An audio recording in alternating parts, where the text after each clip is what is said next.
the ends of the earth. India's spirit will never be broken by terrorism. Today, Prime Minister Modi says that India will pursue terrorists till the end of earth. India-Pakistan tensions escalate after the Pahalgam terror strike. India and Pakistan have revoked ties and halted pacts in tit-for-tat move. Trump and Zelensky clash as US warns of abandoning the peace talks of the Russia-Ukraine war. Donald Trump accuses Zelensky of sabotaging America's peace plan in the over 3-year-long Russia-Ukraine war. The Democratic Republic of Congo and Rwandan-backed M23 rebels have agreed to halt fighting until peace talks mediated by Qatar reach their conclusion. It is the latest truce deal since the rebels stepped up its offensive, where authorities say 7,000 people have been killed since January. AI images of child sex abuse significantly more realistic. The latest report indicates that AI-generated illegal content is up 380% in the last 1 year.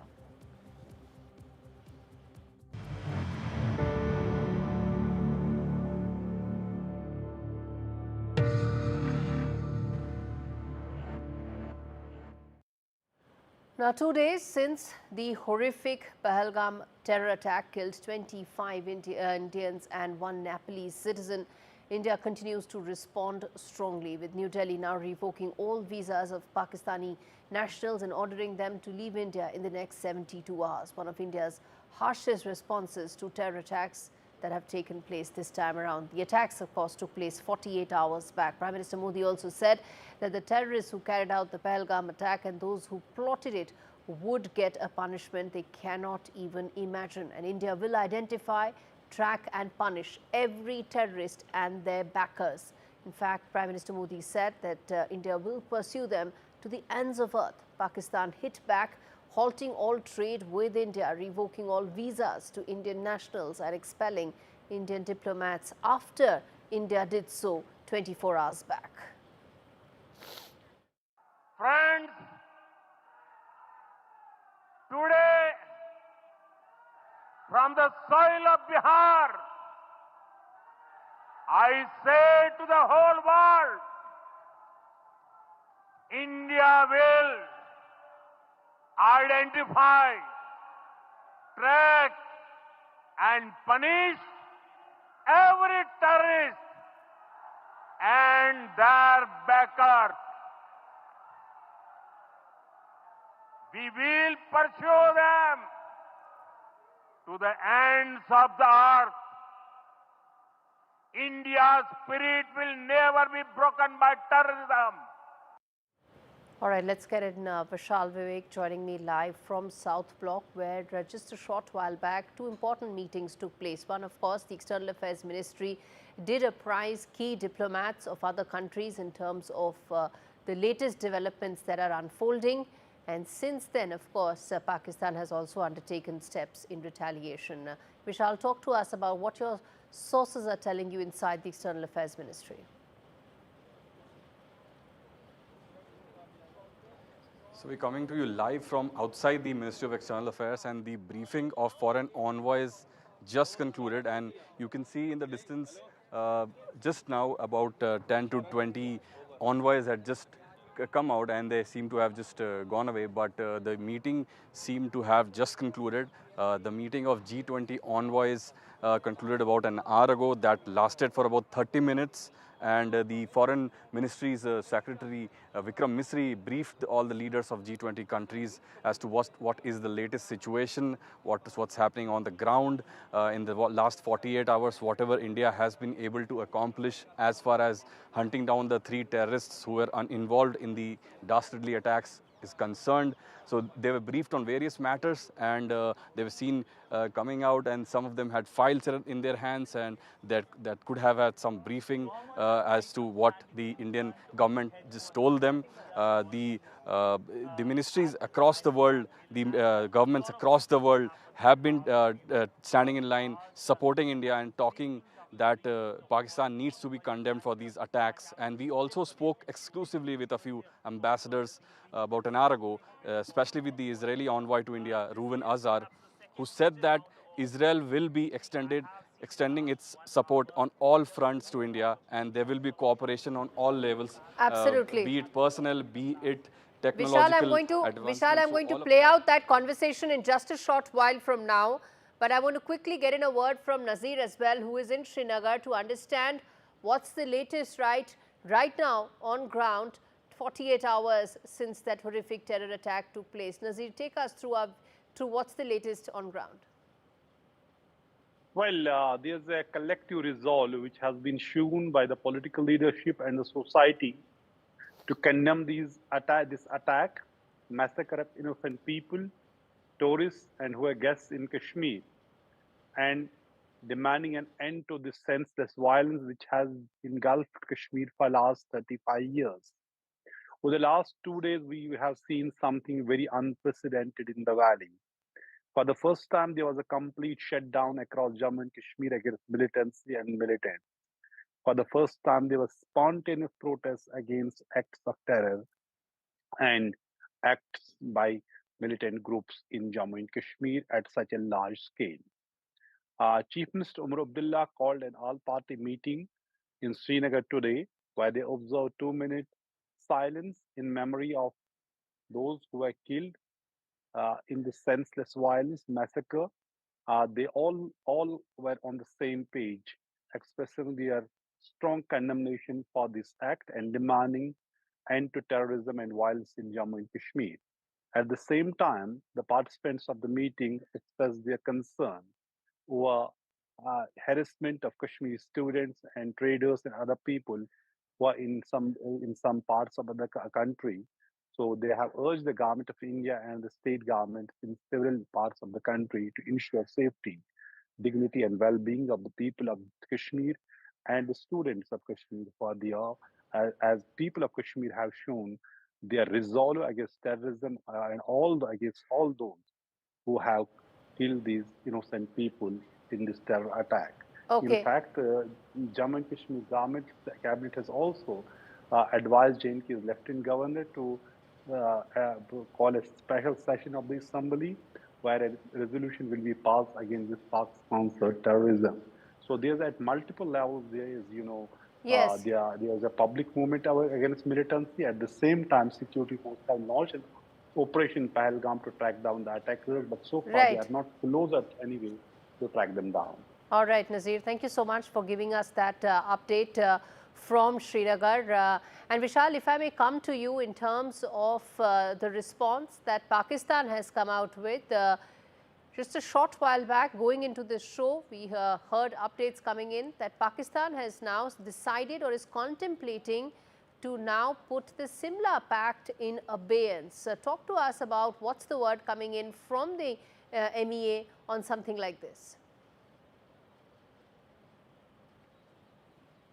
Well, that remains to be seen. There will definitely be some briefing on that, but we are yet to hear something on that. But you're right, there have been a lot of rumblings from the Pakistani side as well. They have just told the Indian government that the Indian planes flying over Pakistan, all the airlines from India have been banned. That won't be possible anymore. And as you mentioned, the Simla agreement has also been annulled. That was a historical moment in the history of India and Pakistan when the agreement was signed. So two huge agreements have been annulled in the last 24 hours. Two huge agreements that shaped the politics, the region, the demography of both the countries. These are some historical moments unfolding in front of us in the wake of the dastardly terror attack that killed at least 26 people, all of them innocent, all of them had nothing to do with the conflict in the region. They were gunned down mercilessly, and the escalation seems to be happening as we speak. Each and every moment there have been tit-for-tat actions. As you mentioned, the Pakistani airspace has been closed for Indian planes. There have been some agreements that were annulled. What future holds, that remains to be seen, but there have been other things also happening, such as visas of citizens in both the countries have been cancelled. Indian citizens in Pakistan need to leave the Pakistan in the next 48 hours. The same goes for Pakistani citizens in India. So this tit for tat has been going on, but we all know the truth, the perpetrator of this conflict and where all of this has been emanating from. So the answer, what India answers, that will have to be seen, that the... Absolutely, Vishal. Let's leave it there, and I'm going to now play out that exclusive conversation that Vishal had when he spoke with the Israeli envoy, Ruvi Nazar, a short while back. Listen in. The recent terror attacks in Pahalgam has shocked the world, to say the least. India has been extended a helping hand from a lot of nations. Israel is one of them. Israeli Prime Minister Benjamin Netanyahu has already extended a helping hand. We have with us today a special guest, Israel's ambassador to India, Mr. Reuven Azar. Thanks a lot for speaking to us. So, to start with, sir, how are India and Israel collaborating on this major, global terrorism issue that happened just a few hours ago in India? Well, Vishal, first of all, allow me to send my condolences to the families of the murdered and wish swift recovery to those wounded. This has been a terrible, terrible attack. It's shocking. People have the right to go on vacation.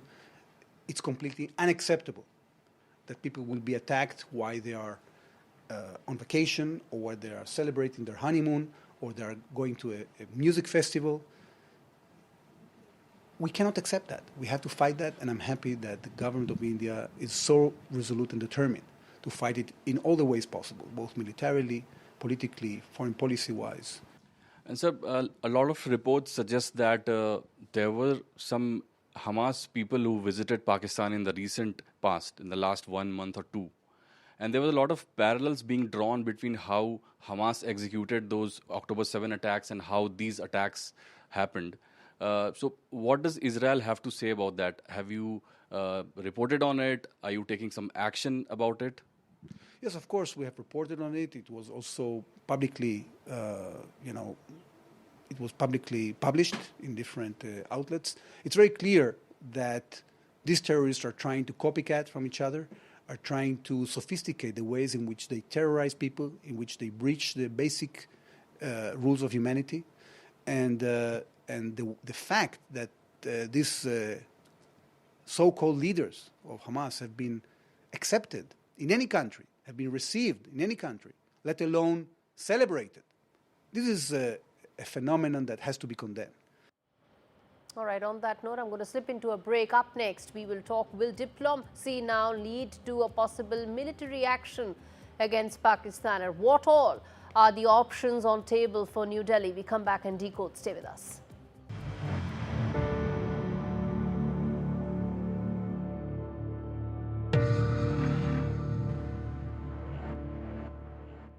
We know that living with diabetes can make daily life a challenge, and we're here to help. I felt very low with the diagnosis and very lonely as well and embarrassed. I think people don't necessarily realise the impact that being diabetic can have on you and the amount of extra decisions you have to make a day through carb counting every single thing you eat. Day-to-day living with diabetes is really difficult. So Diabetes UK has made my life easier every day. If you're struggling with the everyday challenges diabetes can bring, maybe it's time to become a Diabetes UK member. Call 0800 035 7601 or go online to become a member. And for just £3 a month, you'll get a welcome pack and a practical guide tailored to your type of diabetes and a copy of Balance magazine 4 times a year. Balance magazine has been very good in giving me tips to manage my diabetes on a day-to-day basis. Plus regular email updates with the latest diabetes news and special discounts. One of the things I was recommended to do was exercise. What motivated me was my love of dance, and I got that back. Join a community that really understands. Call 0800 035 7601 or go online to become a member for just £3 a month. I would recommend Diabetes UK to anyone with diabetes. Join up, become part of a community, get that support that you need. I'm a simple man, family, friends and a bit of footy. The usual, Jules, thanks. Now I'm in my 50s, things are getting a little more complicated. Look, no one's getting any younger. Retirement's peeking around the corner, and with the mortgage nearly done, I wanted to make sure my family was really looked after if anything happened to me.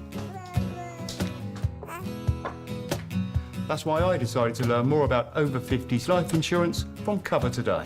They're the only over 50s life insurer with no waiting period. Unlike other insurers who could make you wait up to 2 years, with Cover Today, you're fully covered from day one. And you're covered for the whole of your life. Plus, unlike other things in life, the price never goes up. Learning more couldn't be simpler. Go online or talk to their friendly UK team and they'll chat you through your options in just one phone call. And their claims process is really straightforward, so your loved ones will be looked after. Cover Today are the only over 50s life insurer with no waiting period. Everyone else makes you wait up to 2 years. Get covered in minutes with no annoying trips to the doctor with fixed monthly payments. Prices start at just £4.42 a month. Plus, you get your choice of a £125 gift card. Cover Today has given me genuine peace of mind. And now I can get on with something much more interesting. To find out more about Cover Today, call our friendly UK team on 0800 470 4493 or visit covertoday.co.uk.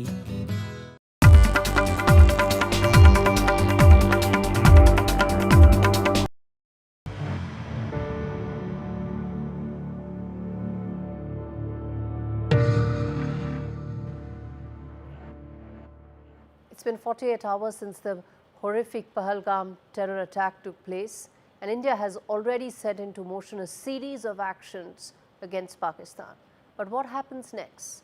Diplomatic actions have been taken, but the questions I'm posing now, the big questions on India Global, as to what will be the next steps. First up, is diplomacy now going to lead to some sort of a military action against Pakistan? Remember, there's been an unprecedented clamor simply because it's the first time in almost over 2 decades that tourists have been attacked by terrorists.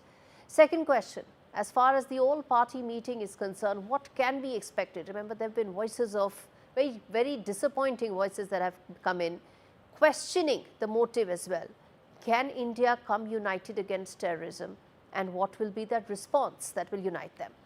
Next question, how will the Indus Treaty pause dry up Pakistan? 80% of Pakistan's farmlands are served by the Indus water, but that won't change overnight. When will it change and what will be the impact? We decode that. And lastly, will the world now isolate Pakistan, which is a pariah state? Remember, this isn't India of 2000. This is a changed India. And what all can it accomplish is another key thread that I will now ask on the panel. Joining me is Michael Kugelman, South Asia expert, and General Dwivedi to talk more about what can be India's next steps going forward. In fact, General Dwivedi, let me start by asking you, sir. So far, diplomatic steps, very strong, very harsh diplomatic steps have been taken by India in the last 48 hours. What do you now expect as the next course of action, given the fact that Prime Minister Modi said in no uncertain terms today that those perpetrators will be hunted till the last end of earth? Well, Gaurie, firstly, thank you for having me on your show. Well, let me start with a very known statement that defense and diplomacy are two sides of the same coin, and therefore these actions are interlinked. I think today, right now, we are in the phase of diplomatic war, and India has taken certain diplomatic action, and particularly the Indus Water Treaty is one of the, I think, very stern action, because Indus is the lifeline of Pakistan, and it has 80% share of the water. When we are able to implement this in practicality, it's going to hit Pakistan hugely, and there is a, I think, 23% of Pakistan GDP comes from agriculture. I think that will be a huge impact. And of course, along with side, there's scaling down of the diplomatic mission, their visa, and also the closing of the integrated, check post at the Atari border. Now, coming to you on the specific as to what the military action will be. You see, there are a number of options, multiple options. But let's first take the statement of our Prime Minister, wherein he has stated very categorically that response will be overwhelming. So taking that as a cue, the possible action would be primarily to degrade the capacity of the Pakistan army to perpetrate the terrorism across the border, and also to take out the infrastructure of the terrorists. So if we see these two as the major aims, I think action will be on the line of control. Action will be right inside Pakistan on the infrastructure. And my last point is, as Pakistan has the LOC held in abeyance, this gives us greater freedom to actually go across the LOC. Let me ask this to Michael Kugelman as well, which is that some very important diplomatic steps have been taken. But do you concur with what General Dwivedi said, which is that dismantling those terror networks is essentially the ultimate goal of New Delhi? Well, thank you for having me, and that is what it sounds like. Indeed, not surprisingly, we saw fairly quickly a series of very strong diplomatic measures taken by India, and then with reciprocation from Pakistan today. This is not surprising. One would expect these types of moves to be made initially. But indeed now, the question is what could happen beyond that. And I wouldn't want to speculate as to what India might do next, but I suspect that in the coming days there's going to be a lot of discussions about a range of possible options. But indeed, I would assume that the ultimate goal is to target those behind these attacks, that the focus would be on figuring out how best and most effectively to degrade those behind these attacks. And I suspect that will take some time, and we know that the temperatures are very high, emotions are very high, understandably, but I suspect that this is not something that New Delhi would want to rush. This is a very delicate, sensitive moment. Absolutely. And if it is going to take kinetic actions, it would want to make sure that it gets it right, so to speak, and succeeds, and that could take some time in terms of examining the best ways to go about it. Absolutely, which brings me to also ask you about, Michael, the impact of of India's decision to put the Indus Water Treaty in abeyance. How significant is it, and how much do you think it will impact Pakistan? Well, it's very significant because it's never happened before. There have been times when New Delhi has signaled a desire to consider doing so, particularly in 2016, somewhat in 2019, but did not follow through. I think that the main impact initially will be psychological for Pakistan, in the sense that it is indeed the lower riparian country, and so its vulnerability here is very high. But I don't think that there would be, and I think you alluded to this before, there wouldn't be any immediate impact for Pakistan in terms of water security, just because it's not like you just flick a switch and then water is not flowing into Pakistan. India would need to take measures in terms of building dams or other things, and this is something that could take time. And given geological realities, India would need to be very careful about how it goes about that, because if it doesn't do it right, it could end up flooding parts of its own territory. Absolutely. But I think that what India could do is, be in a position, if it's going to suspend this for quite some time, it would be in a position to being able to store more water, because that's where there's limits in the Indus Treaty, and that in time could certainly impact the flow of water down into Pakistan. But absolutely. This is not instantaneous. No, it isn't instantaneous. It will take its time. General Dwivedi, let me ask you about the other fact, which is that coming into this broadcast, there was an update that came in that Pakistan has also made an announcement, which is regarding the Simla Pact, that they want to now stop that, put that in abeyance. They said that as some of the other options that they are evaluating. Explain to our viewers, what does that really mean? Well, Gaurie, in fact, I had the privilege of fighting 1971 war, so I look at this treaty very closely. I think this treaty was shortchanged. India was shortchanged. It was more favorable to Pakistan because they were able to get 93,000 of the PWs. We also have to return the captured territory. And one of the key component of this agreement was that line of control, because initially it was known as ceasefire line. Now that will be given greater, I would say, sanctity and legality, that it will be now known as line of control. Line of control means it was almost like a de facto border, and its sanctity had to be maintained. And one of the clause was that both sides will not try to alter the status of this line, and it will be done through a dialogue or through mutual consultation. But Pakistan has not honored this agreement. They have violated this agreement repeatedly. Case in point, 1999, they came in a big way and they try to alter the status or line of control. And thereafter, this proxy war that is going on, they are violating the LOC repeatedly, because after all, the cross-border terrorism implies violation of the LOC. So therefore, I don't think this agreement has any kind of meaning. They did this act just as a, I think, knee-jerk reaction to our action of holding in abeyance the Indus Water Treaty. But this is just a knee-jerk reaction. It does not actually impact our operations or our status. Absolutely. All right, let's leave it there. Thank you so much, gentlemen, Michael Kugelman and General Dwivedi, for joining me on this edition of India Global. Well, bottom line, viewers, is that this is not the India of early 2000s, when innocent civilians were killed and nothing was done. Neither is it the India of 2008, when the horrific 26/11 attacks took place and the response was nothing more than dossiers that were handed over. The India of today is a geopolitical and economic heavyweight, and with global leaders and global powers that have come out in full support of India, condemning the violence. Make no mistake, New Delhi will respond in a calibrated manner for three very clear reasons: to ensure that these terror factories, not just a handful of terrorists, but those factories are dismantled; to ensure that Pakistan is never able to conduct any such misadventure; and to tell the world that India, as I said, is not what it was quarter of a century back. With that, we're slipping into a very short break. We come back on the other side, talk more about Trump and Zelensky and why they're clashing over Crimea.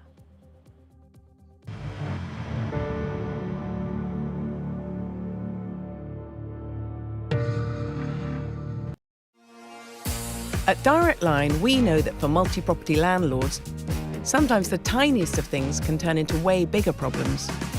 From niggly contract issues to keeping up with ever-changing legislation. That's why Direct Line's landlord insurance offers a 24/7 legal helpline as standard. Because a call with someone could help to make the hairiest of problems feel that little bit smoother. Search Direct Line Landlord Insurance. We're on it.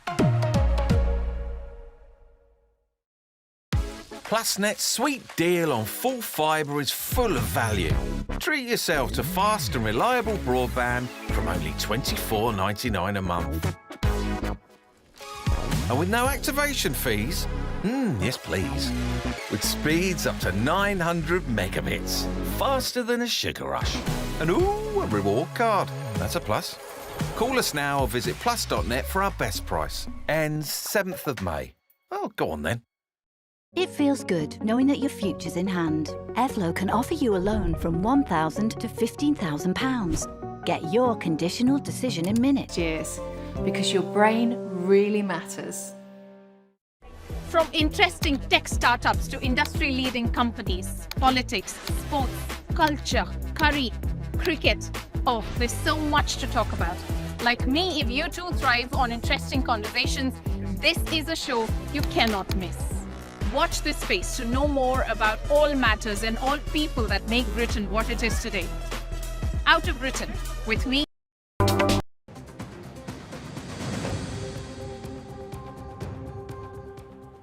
US President Donald Trump declared that Volodymyr Zelensky has no cards to play in a stinging rebuke after the Ukrainian president rejected his framework for peace. Trump slammed Zelensky on Wednesday for his comments that Ukraine wouldn't recognize Russian control of Crimea, calling the remarks very harmful to the peace negotiations with Russia. As negotiators met for the latest round of talks in London, reports suggest the US proposal that was laid out had two key points in agreement with Moscow's stand. The first being Kyiv officially recognizing Crimea as Russian territory, and the second that Ukraine can never become a NATO member. Both seemed deal breakers when it came on the Ukrainian side. Listen in to what Donald Trump had to say. We move on and then discuss, are peace talks all but dead now? I think Russia is ready, and a lot of people said Russia wanted to go for the whole thing. And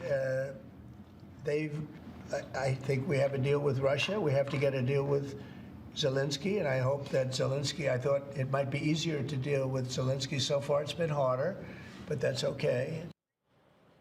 All right, as always, the big questions on India Global. First up, will Donald Trump now walk away from these stalled Ukraine peace talks? Next, Zelensky's Crimea demand, is that really now becoming a deal breaker or a sticking point in these talks, the reason why they may actually fail? Next up, what's really stalling these talks? Remember, they've been on again, off again for almost over a month now with fresh reasons for delay. What's really stalling? What's the real reason? And lastly, what really happened as far as the rare earth deal is concerned? Remember, that was really supposed to be the big deal clincher about a month ago. A lot has changed since then, and we discuss just that. Alexander joining me to talk more on this, along with Mr. Joseph, to understand the impact of the latest that has unfolded. You are the former advisor to the Minister of Defense of Ukraine. Explain to us the significance of what just unfolded latest as far as the peace talks are concerned, because what the US side is saying is that some of the demands of Ukrainian president are essentially deal breakers. Well, let's imagine that the United States proposed India to cede Kashmir and some other territories that China claims as theirs, with the aim to have a peace. It's not the same, sir, and I'll tell you why. I'll tell you why it's not the same. It's a bilateral conflict. We don't entertain any third party. So there is no way you can draw a comparison, but go ahead, make your point. Yes, it's the same thing because make your point, sir. As I said, it's not the same. According to international law, it's your territory. And there is a third party that is trying to get this from your country to the other country.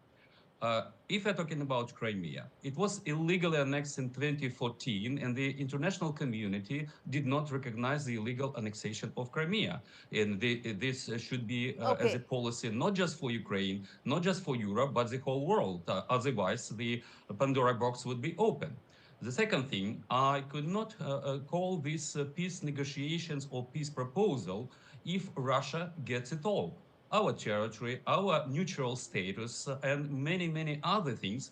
In return, Ukraine gets nothing, neither security guarantees from the United States or membership in NATO or other things. So I don't think that we are breaking a peace talks, but the Russians are not ready to have any concessions with regard to Ukraine. Fair enough. I take all your points, but in the benefit of my viewers, I must put two things straight. One, I already clarified that comparisons with Kashmir are absolutely baseless, simply because the whole of Kashmir is India's territory. We do not entertain any third party. You do. You do entertain, and you want a third party to solve the problem. We are not going to allow that. So there is no comparison. Secondly, which brings me to ask you another question, sir, because we can go back and forth on that. The second question I want to ask you is that if Donald Trump or the Trump administration actually walks away from these peace talks, where does Ukraine really stand? Because what the Trump administration is saying is that Ukraine is in a very bad position as far as the war is concerned, and it cannot sustain any further. Well, first of all, there are two parallel tracks. One, that Mr. Trump and his administration want to reset relations with Russia, whatever the results of the peace talks about the Russo-Ukrainian war. And second track is actually the talks between the Americans and Russians, and between Americans, Ukrainians and Europeans. We have no choice but to fight back the Russians, because the Russians have maximalist goals of destroying Ukrainian statehood and subjugated Ukrainian nation. And unfortunately, we have many nations, and particularly European nations, who understand the threat from Russia to Europe in general, to Ukraine particularly, and they stepping up their support of Ukraine. So it will be unfortunate for Ukraine that the United States would side with the violator of the international law, with the countries that launch unprovoked and unjustified a war of aggression against Ukraine. But we don't have other choice but to fight the Russians back. Let's hear the other side of this as well. Edward Joseph, who's a political analyst, lecturer at Johns Hopkins, joins me to talk more of this. Sir, the other side to the conversations, the peace talks that have pretty much stalled when it comes to Russia-Ukraine, how do you see the demands being made by Ukrainian president, and how much of a deal breaker do you think they are in these talks? First, good to be with you, the other guest, and of course your viewers. And unfortunately, it's very difficult to use the term other side Honestly, trying my best, it's hard to see what is the other side here. Look, in addition to what you've heard from your previous guest, which sadly is completely factual, there's nothing that the previous guest said that anyone can really challenge. The basis for the deal that he characterizes is, as he says, I would like to provide another side, but I cannot. He is correct when he says No, it's the other side I meant one-sided. was, no, I wasn't saying the Russian side. My point was the other side to the fact that as things stand right now, the talks have all but stalled. Are we looking at a possibility of them opening again, or are we looking at the peace talks being now thrown into cold storage? Well, again, I respectfully reference what the other guest was saying. There are no talks. These are not talks. There are no talks. The Trump administration would not go to London to have those talks with the Europeans and the Ukrainian side. They refused to go on that. They put a deal on the table that, again, I'm sorry to just simply repeat this, it's entirely one-sided. And I would only add 2 points here to what the other guest has said. I would add 2 other points. That it was the Russian side that rejected the Trump proposed ceasefire. So it's very important for your viewers to understand this, because the picture that is coming a little bit is that, well, you know, there's a peace offer on the table and Ukraine is being difficult. Wait a minute.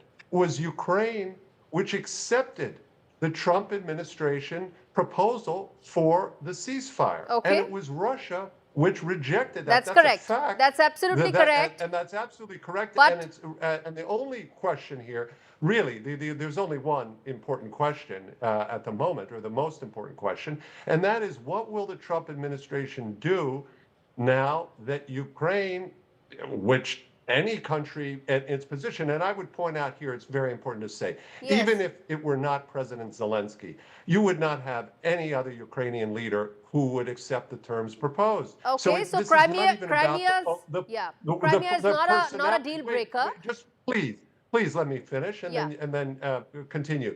But it's not as if there's some personal dynamics here that are interrupting, and that, oh, if only it weren't President Zelensky, but I could mention a name, but I won't, some other personalities in Ukraine, that it would be different. It would not be any different. Those individuals, also constrained by Ukraine's constitution, also constrained by the record of Russia, and also constrained by the public opinion. Ultimately, it's the citizens of Ukraine that will have the final say on this, and they reject this type of approach. Please. All right, very quickly, sir, because I'm really out of time, which is that, do you expect this war to then continue, or do you expect Europe to do the heavy lifting? Mr. Alexander, to you first, very quickly. Well, first of all, there is no reason to believe that Russia is going to stop this war, and certainly we are not in a position to give up protecting our sovereignty and our national identity. So we will fight Russians back, and with the support of our European partners, we will be able to do that. Okay. So Joseph, to you, very quickly, sir. Yes, as I said, the only, or the most important question here is, what will the Trump administration do with these facts? Will it, as it did before, cut off intelligence assistance? Will it cut off military assistance to Ukraine? So we will see. And I would tell you, from my vantage point here in Washington, the answer to that is not so clear at the moment.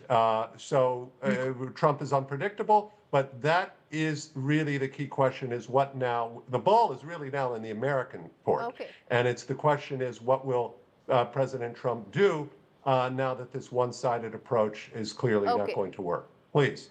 All right, sir. Thank you so much for dissecting a complex story, and we're going to keep coming back to it as things progress. It's time to slip into a short break. Up next, we talk more about AI images of child sexual abuse and why they are becoming more realistic and more pervasive, and the threats they pose.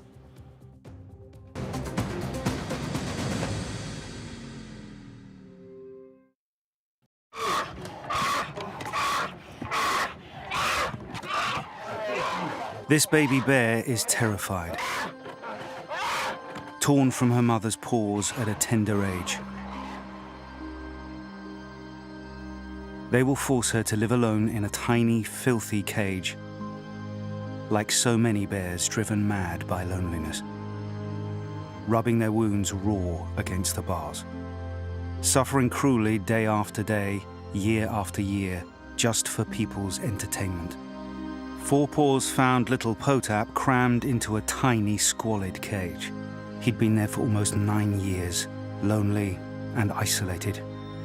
There are so many more young bears who need your help. Please call 0800 038 0496 or text BEAR5 to 70800 to give £3 a month via your mobile phone. Every month, your £3 could help us free more bears. Help give bears the veterinary care they need and help them live happy, healthy lives in the freedom of our natural sanctuaries. Please call 0800 038 0496 or text BEAR5 to 70800 to give £3 a month via your mobile phone and help Four Paws free bears from agonising torture. Please, don't leave these bears to suffer for a single day more. Don't miss Sharp's half-price spring savings. Get Sharp's bespoke fitted furniture for every room, from living spaces to home offices and bedrooms. Many ranges are now half price, including our must-have Manhattan range. Our exclusive Space Plus system means we won't be beaten on space. Plus, you get our 15-year guarantee for total peace of mind. Refresh your home with Sharps this spring. Book your free home design visit today at sharps.co.uk. When I woke up, they said, Alyssa, you've got leukemia. We found out that the chemo wasn't working. So at that point, it was like, I'm gonna die. My consultant was looking for these clinical trials, and she found this one at Great Ormond Street. I'm cancer-free now. Curing Alyssa was a world first, but cancer is still the biggest killer of children in the UK. Will you help us do more? Search Gosh Care to give £3 a month and help build a new children's cancer centre at Great Ormond Street Hospital, a home for breakthrough research with world-class facilities to help beat cancer for more children. Together, with your kind support, we can help save lives and transform children's cancer care for decades to come. Text CARE to 70125 to give £3 a month and help build our new children's cancer centre. Together, we can beat cancer for more children.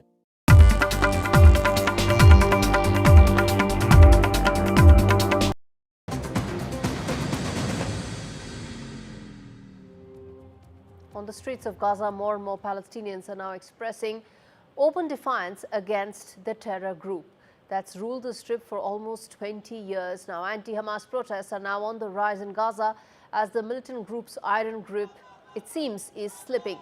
Many Gazans are now holding Hamas responsible for plunging the tiny, impoverished territory into the worst crisis it has seen in 70 years. To understand what this means, the impact, especially at a time when the conflict continues, Omar Anas, who's a Middle East expert, joins me to talk more about this. Omar, how do you see this panning out in terms of a larger movement against Hamas? Thank you very much for having me here. I would say that it has been almost 1.5 years, and things are really going against Hamas, its ability to maintain its support as it has before the 7 October crisis. And there are so much internal criticism against Hamas, within Hamas as an organization, as well as within the Arab public opinion and Palestinian public opinion, especially in the West Bank. So it is for sure that Hamas is losing the battle of mind and hearts, and to maintain minimum peace and stability in Gaza. So there is more possibility that these kind of protests and anti-Hamas sentiments would increase in the region and in Gaza specifically. However, the challenge is that who is going to replace them is most difficult thing. Absolutely. Two things I wanted to ask just on that. One, the power vacuum, who will come next? And secondly, the larger impact of something like that, if at all it does happen, which is Hamas ceding control to someone else? The fundamental issue is the resolution of Palestinian problem. So what would be the model of future Palestinian state? It would decide the future of Palestinian politics. So you know that Palestinian politics is divided into two factions. One is that which recognizes the state of Israel, which is leading the West Bank, led by Mahmoud Abbas. And the second faction is led by Hamas, which says that it would not recognize the state of Palestine if there is no a deal with Israel. So they are withholding their recognition with the state of Israel for a very long time. So still, my understanding is that the frustration from or about the West Bank-based authority of Mahmoud Abbas is still very high. Their Okay, so how does this impact, I want to understand, how does this impact the larger conflict in the region? Israel's biggest demand has been that Hamas should completely vacate that area. It should vacate Gaza Strip. It should ensure that it gets out in terms of any power structures.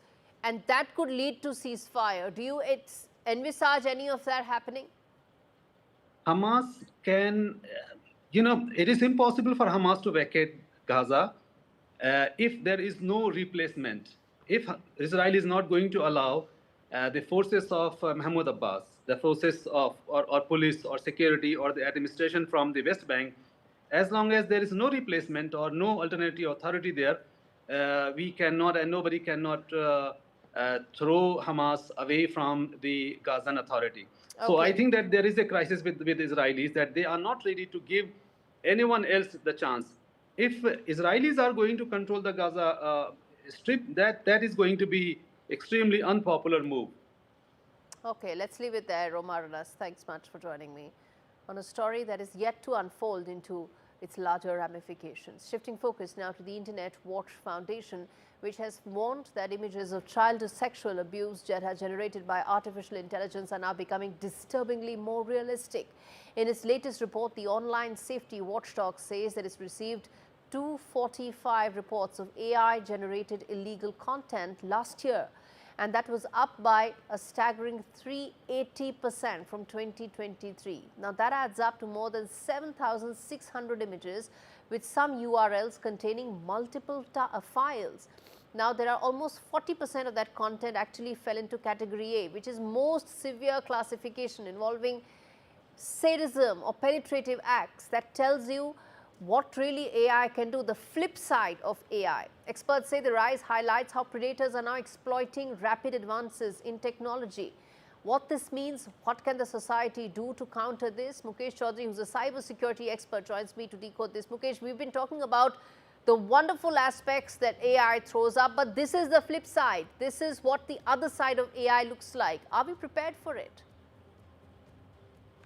So first of all, India basically requires AI regulations, and we are expecting that as and when the AI regulations comes into the picture in India, moreover service providers and individuals who are users as well as amendments in the IT Act also is required, so that individuals who are misusing the AI content in their desired manner, like for child pornographic content, the pedophiles, they want to whatever they desire, their expectations, they are generating such kind of child pornographic content from these AI platforms. So there are regulations are not there, and the technology is being misused. So that is why we are actually not prepared as a country, if I say. Right, which also then tells me that when it comes to such possible acts of misuse, even though we do not have a regulation in place, what can be the immediate safeguards that we can put in place? Because we're talking about minors, we're talking about children here, and we don't need to wait for a regulatory system to come in place till we insulate them. Correct. So basically, it is a joint and collaborative efforts. It has to come from everyone, like let it be from the government side, say law enforcement agencies, parents, from schools, our education system, our society. So first and foremost thing, awareness is very much important. with respect to cyber safety and cyber security, more awareness on privacy. Like there are many trends over social media. People start following the trends, uploading their images and screenshots, their close-ups, their pictures over social media platforms to generate AI images, and they start sharing it. Now, using those images can then, those AI models are being trained to generate such kind of images. Same images or same content can be misused in any way, because you don't know what kind of terms and conditions you have agreed to. Once you start using that AI platform or that particular application, maybe you have agreed to each and every condition, and they can misuse your content in any way. So cyber parenting plays a very important role. So parents needs to understand that yes, it is a very high time that needs to play their important role of providing cyber parenting. Education industry, institutes and college universities, they need to incorporate small capsules and small courses, at least some mandatory sessions. I think cyber schooling should also be put in place, and 100%. some sort of basic curriculum should be in place in schools as well. Thank you so much for speaking to me on that important story. Shifting focus now to a global study into the safety of COVID-19 vaccines that has now been abruptly shut down. Just over a year before its planned completion, the 5-year project that's run by the Global Vaccine Data Network was tracking vaccine safety using data from more than 300 million people worldwide. It has received over 10 million New Zealand dollars from the US CDC in 2021, but now due to sweeping funding cuts by the Trump administration's Department of Government Efficiency, the study has now been shut. What's the impact of this? Dr. Kamran Ali joins me to decode this. Dr. Kamran Ali, this is an important study, could possibly pave the way for us to understand how animal can impact, or how wet animal markets can impact humans, and that's essentially what the genesis and origin of the COVID virus was. In the backdrop of this study now being shut, how do you think medical science is worse off? So yes, I mean it's actually pretty sad that we are seeing this in this date and era. From a clinical standpoint, the abrupt termination of such a significant vaccine safety study is concerning. Very heavily we rely on comprehensive data on vaccine safety for making informed decisions, especially in the context of maybe emerging variants and also booster recommendations, when to give a booster and when not. So I think this is going to hit it hard. And it's a serious blow to global scientific collaboration. Pulling the plug on one of the most important vaccine studies just months before, almost 13 months before, the results, the study was to be completed, sends a terrible message that science can be sidelined when politics takes center stage. And the timing couldn't be worse. We've just come out of a pandemic. And, we were looking at long-term data of the efficacy of the vaccine, the long-term side effects, and we needed facts, we needed more transparency, we needed more data. But unfortunately, now it's in the doldrums. Right. Very quickly, which is that while this study has now been pretty much junked, in terms of any other smaller short-term research that can be undertaken to ensure that we have some idea about the origins of these wet animal markets and their impact on humans? So I think, to the best of my knowledge, we don't have any short-term studies that are ongoing.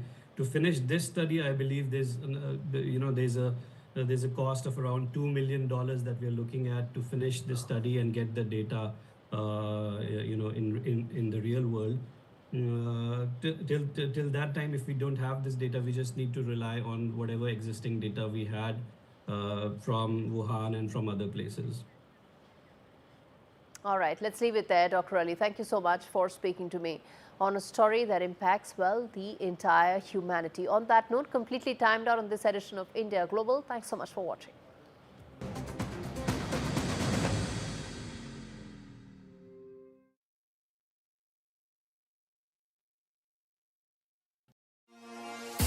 At Direct Line, we know that for multi-property landlords, sometimes the tiniest of things can turn into way bigger problems.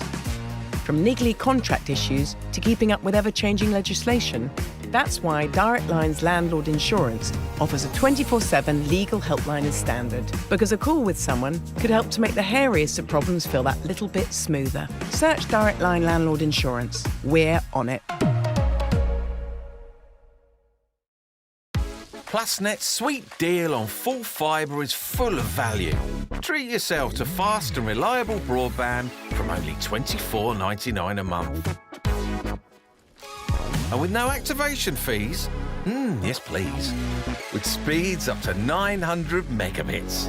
Faster than a sugar rush. And ooh, a reward card. That's a plus. Call us now or visit plus.net for our best price. Ends 7th of May. Oh, go on then. Divesta Control is now available without prescription. With its double action, Divesta Control provides fast, effective hay fever relief. Get your feelings to sunrise. Divesta Control, fast, effective hay fever relief, which gets to work in 5 minutes.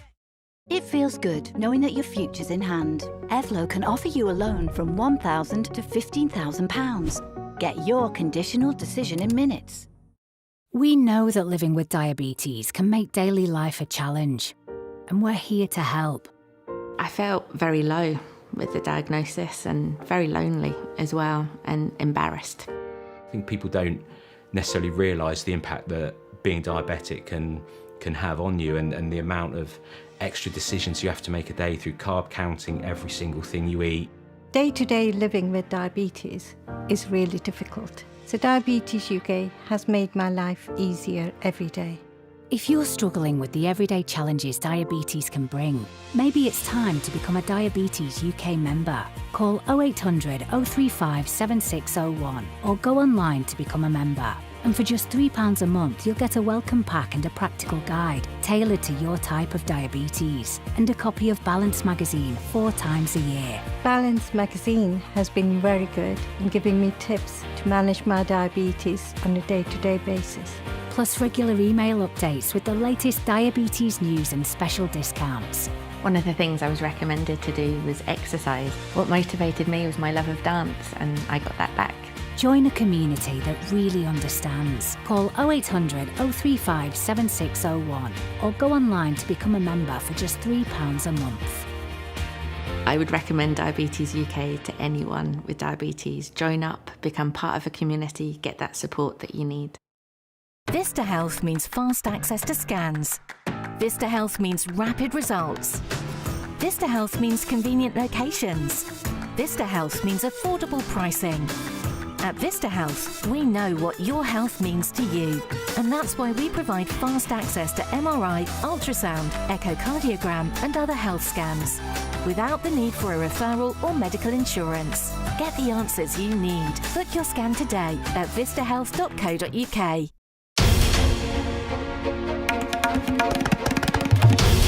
This is NDTV, and you're watching NDTV 24/7.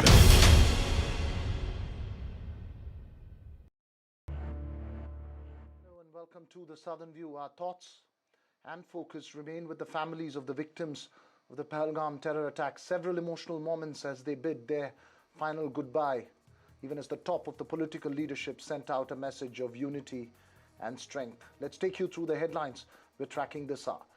The government holds an all-party meeting to brief all political forces on the terror attack. Home Minister Shah briefs opposition and NDA parties of the attack. Strong voices emerge for political unity.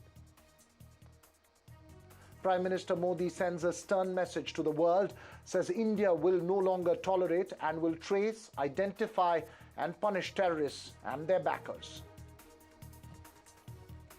Pakistan suspends the Simla agreement and closes down its airspace to India after India's visa deadline to Pakistanis. Both countries asks their citizens from the other to leave without delay.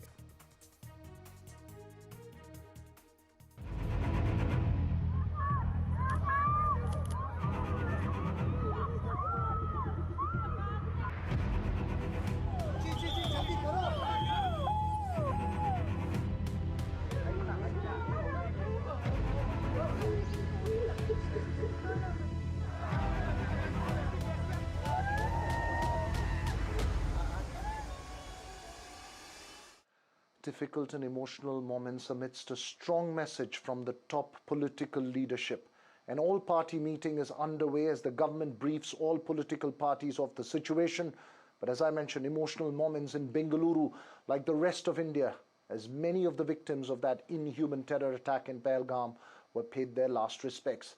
In Bengaluru, 41-year-old Bharat Bhushan's friends and family and many people from his area and the rest of the city bid their final goodbye to him, to a young man who had just changed career paths and celebrated his birthday just a few days ago.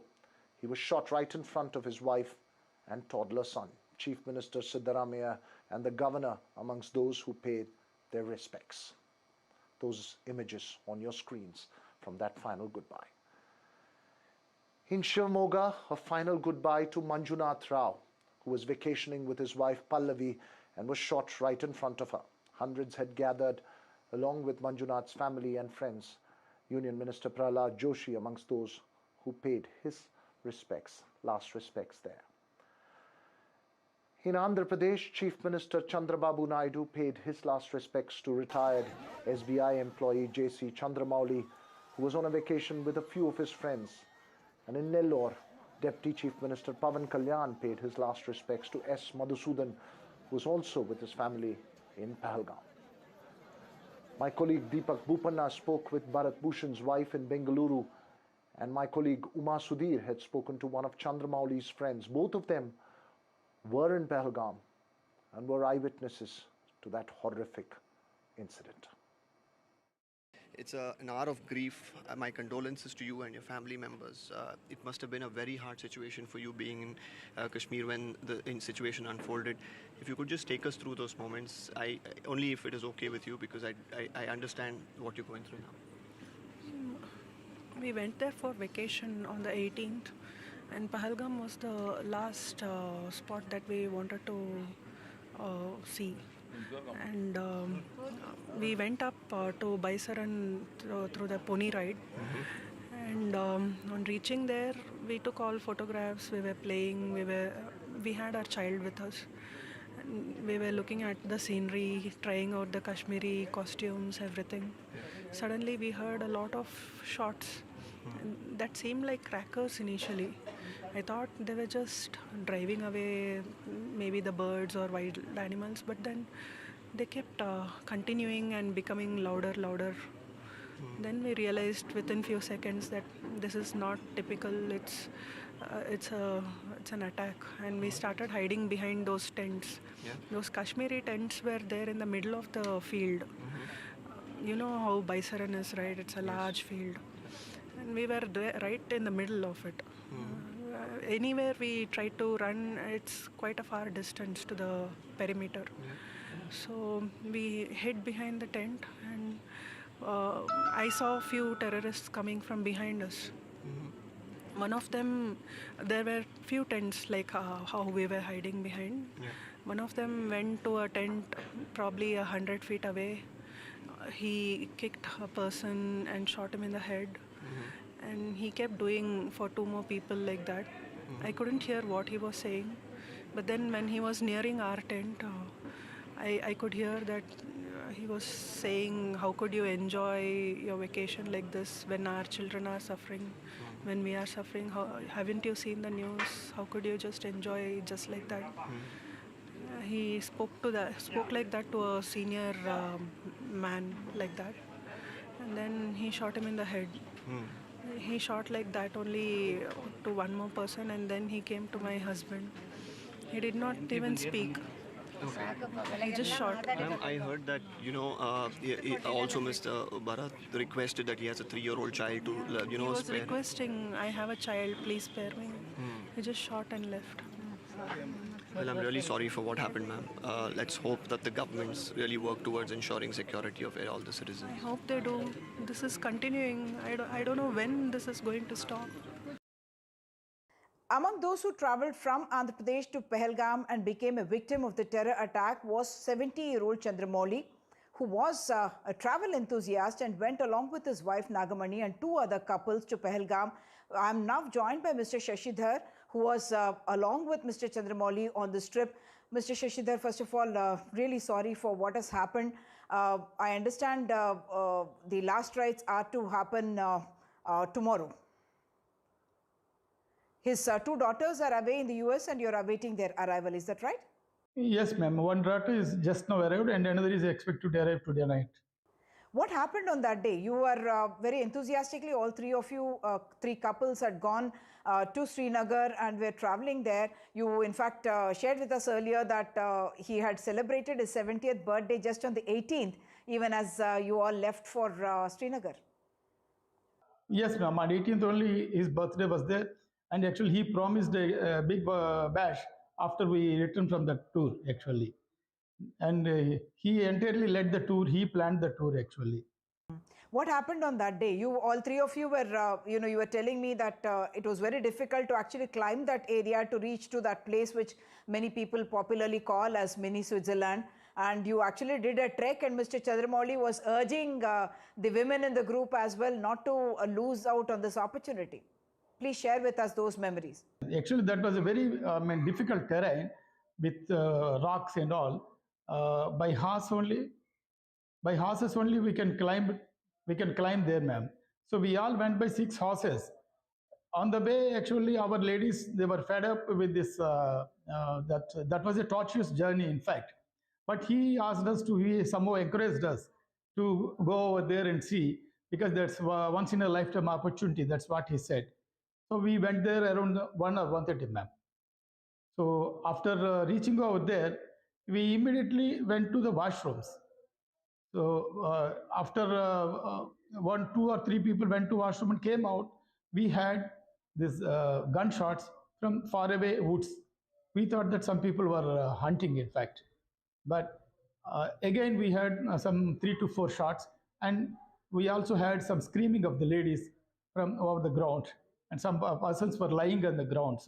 And one person was standing there with a gun, and he's firing because many people are there at that place near the shops and canteens. So then we thought that yes, there's an attack and we should escape, and we just hid behind the toilet block. There are 2 toilets, and we just stood behind the toilets, all 6 and some other couples also. So then immediately one terrorist, he started walking towards us. So we thought that this is not a safe place to stay. We should somehow escape, but we don't know how to escape, because the entire place is cordoned off with a fencing. And in the fencing, at some place, there's a gap between the fencing and the ground. So we slid through the fencing one by one and one by one. Lastly, my wife came out, and Mr. Chandramouli, actually, he helped her to come out of that one. Then we just crossed a small stream, and we again climbed up a hill, just few feet. And we all hid behind the trees. But immediately that terrorist followed us, and he came very near to Mr. Chandramouli and our ladies, my wife and Mrs. Sesikumari. So when he came there, he shot some 3 to 4 bullets, in fact, and went towards our ladies where they were standing, and he saw them and he went away. So we thought that yes, he did not do anything, but we did not know that he shot at Mr. Chandramouli. And when my wife and the other persons saw him very closely, at that time Chandramouli was lying down. So we thought that he was just injured and he was lying down. The attacker was not masked and he was wearing military overalls kind of a thing, is it? Yes, ma'am. It's not masked. He was wearing a turban and wearing a military camouflage pant and some overcoat like thing, ma'am. It's a olive color, so ma'am. And he was young, just less than 25 years or so. That's what I could see from 100 to 150 feet away from them. I was hiding behind a tree, actually. And then you people trekked down for about 2 hours, and it's only later that you came to know that Mr. Chandramouli has been shot dead. But was there no security in that area at all? No security at all, ma'am. Actually, in the entire Kashmir area, wherever we go, we found security, ma'am. Everywhere we found that it was safest. But at this specific place, not even a single police person is there, ma'am. Police or army person is there. So that was the main reason, actually, because most these casualties had happened. Even if some people are there, these people would not have dared so much to come onto the open ground and fire everybody indiscriminately, whoever they wanted to. Well, as the families bid goodbye, there was a strong message from the political leadership. The Prime Minister sending out a message of stern action, and an all-party meet underway in the national capital. Reactions from across the political spectrum sending a message of unity.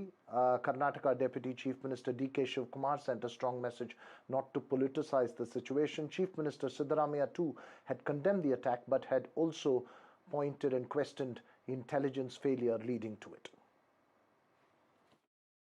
Friends, today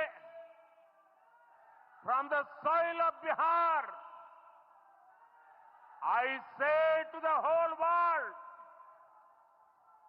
India will identify, track and punish every terrorist and their backers. We will pursue them to the ends of the earth. India's spirit will never be broken by terrorism. Terrorism will not go unpunished. Every effort will be made to ensure that justice is done. The entire nation is firm in this resolve. Everyone who believes in humanity is with us. I thank the people of various countries and their leaders who have stood with us in these times. சமீபத்திய ஆண்டுகளில் பொதுமக்கள் மீது நடத்தப்பட்ட மிகப்பெரிய தாக்குதல் என்று அம்மாநில முதலமைச்சர் மாண்புமிகு உமர் அப்துல்லா அவர்கள் குறிப்பிட்டுள்ளார்கள். இந்த தாக்குதலுக்கு பயங்கரவாத அமைப்பு ஒன்று பொறுப்பேற்றுள்ளது. அங்கே எத்தகைய மோசமான, கொடூரமான, பயங்கரமான சூழல் நிலவுகிறது என்பதற்கு இது எடுத்துக்காட்டாக அமைந்திருக்கிறது.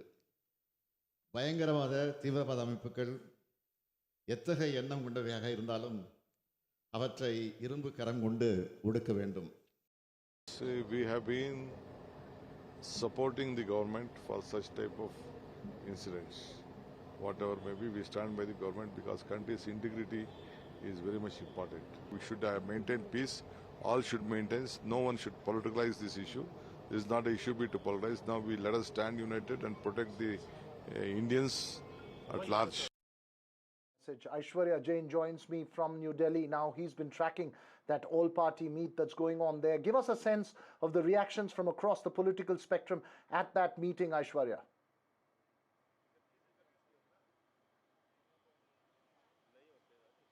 Well, an all-important all-party meeting is currently underway at the Parliament.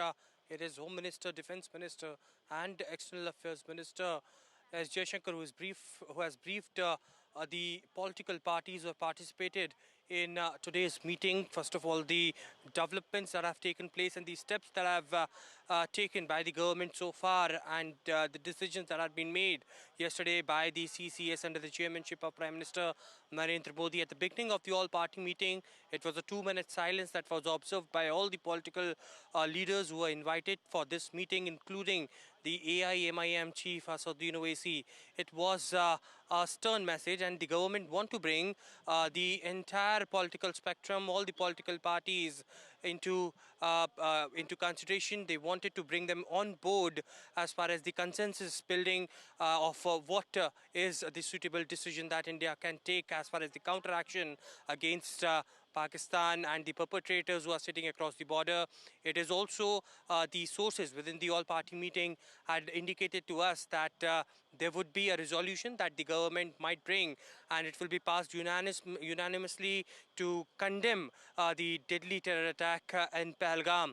It will be also every member who is a part of this all-party meeting will be given a chance to speak, and there will be a consultative process as well to how to counter this kind of attack that has taken place on the Indian soil. Of course, Prime Minister's message was firm to track, identify and punish them.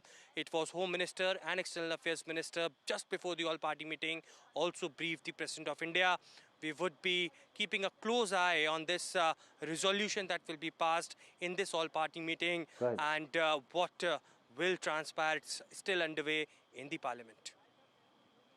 Right, thanks very much there, Aishwarya Jain. We will keep a close watch on that meeting. Joining me this evening is also Lieutenant General Kamal Dawar, former Chief of India's Defence Intelligence Agency. General Dawar, a strong message from the top of the political leadership. Your thoughts and key focus areas as India calibrates its response. First of all, my deep condolences to the families who have lost their dear ones in a dastardly attack by Pakistani-based, Pakistani-inspired terrorists yesterday. As far as we are concerned, India is always united against terror, and we will ensure by various options, whether it's kinetic or non-kinetic or a combination of both, that the Pakistani terrorists and all those perpetrators of this crime and all those who have engineered it from behind the scenes are also punished, taken to task. First of all, I would like to say that the all-powerful, formidable for the Pakistanis, General Naseem Munir, their Pakistani army chief, made an unnecessary, uncalled for, very provocative statement the other day. And the next day, this terrorist attack takes place. He spoke about Hindus and Muslims and the absurd two-nation theory, which in any case we don't accept as far as India is concerned. Now it's a matter. Now the government, when very rightly so, have taken a few measures. Of course, the Pakistanis have also retaliated by taking a couple of similar measures which the government of India takes. And I think Pakistan is going to be in deep trouble in the coming days, coming weeks. Both, I cannot spell out and what the options are going to be, but there are many options on our table. And I'm sure the government, the Cabinet Committee on Security, and in consultation with the opposition, will be taking some appropriate steps to ensure that the perpetrators of crime, which is the Pakistanis, as the world knows that they are the epicenter, the citadel of terrorism all across the world, and they have to be taken to task. So I'm sure what we should do and what we should not do would be being discussed, contemplated, and I'm sure there would be certain contingency plans already in the files. And let's see what happens in the next few days. But the fact remains that India-Pakistan relations are at a low ebb, all thanks to the Pakistanis. The Pakistanis just don't understand that their very myopic and self-destructive policies towards India are going to cost them more, not us. Right, General Dawar, as you make that point, some sections have also raised questions about intelligence, whether there was a forewarning. What would be your assessment of those? Right. First of all, I'm Kamal Dawar, not the way you're pronouncing, but not to worry. As far as there has been an intelligence failure, there is no denying the fact. And I want to tell you that, security is a 24/7 affair. You have to have boots on the ground. You may induct a few, modern technologies and all that, but the fact remains in counter-terrorist operations, in vigilance, you may have some tech-advanced machinery and gadgets and all that, but the fact is that you have to have boots on the ground to do patrolling. And wherever, and it is not only the army units or formation headquarters or some VIP residences which have to be looked after. Anywhere where there is a gathering of people, even if it's, tourists or a huge hotel or some other place of fun and frolic, there must be some police cover. There must be some security cover. And your grassroots intelligence has to be absolutely of a very high order.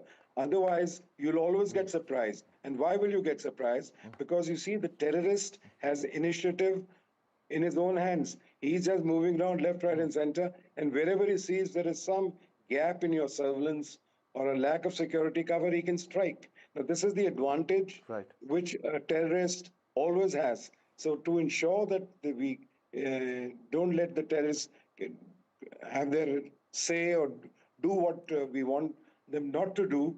We have to ensure boots on the ground, a lot of security cover, vigilance, and of course, also aided and aided by high technology gadgetry. So there has been an intelligence failure, there's no doubt in it, and somebody must answer for it. People who were on the ground there, whichever security force has been assigned that particular area, I'm afraid they have to answer for this lapse of security cover, which has resulted in one of the worst terrorist strikes in the last many years. 26 people dying for no rhyme or reason. I'm afraid is not a healthy sign at all as far as our security apparatus is concerned, and we must answer for it, whoever was responsible. Right. Thanks very much, General Dawar. I hope I got the name right this time. Thanks very much for those points that you made. Obviously, we'll keep in mind those important inputs from you. But also with me this evening are two prominent Bengalurians, Priya Chetty Rajagopal and Dr. Mirza Alamdar. Dr. Mirza, first to you, your thoughts as we go through this very difficult moment.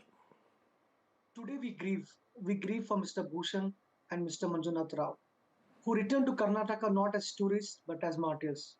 And we grieve all the martyrs of the Pahalgam attack.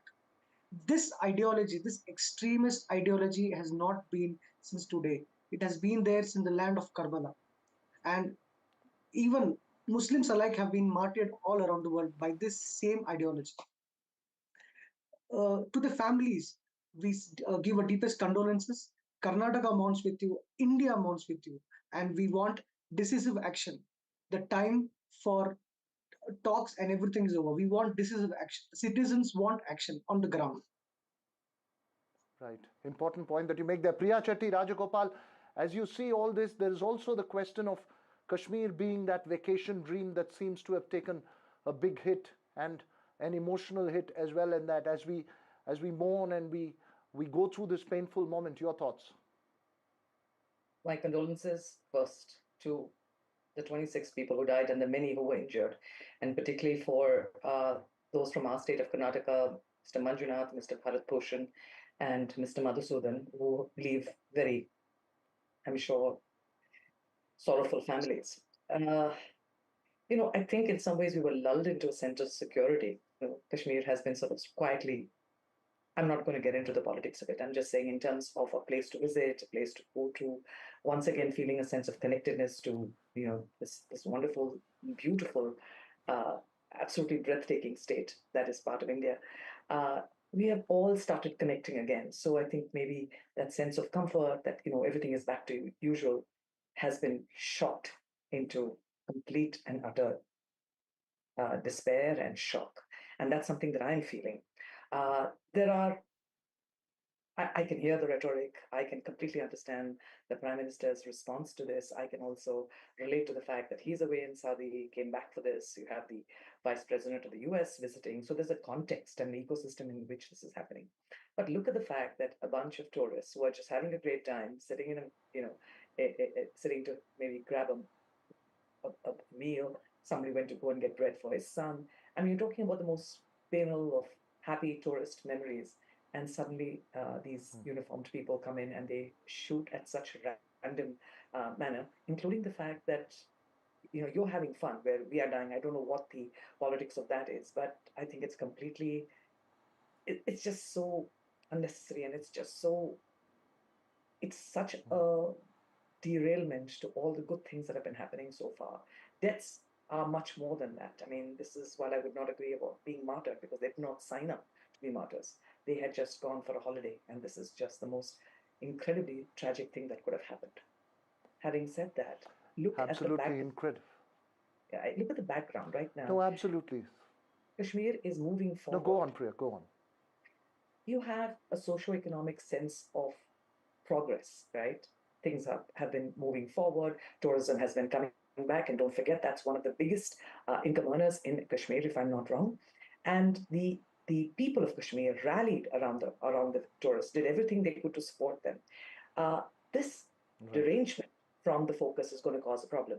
And my worry also is, as a person who would have probably lost a loved one or whatever,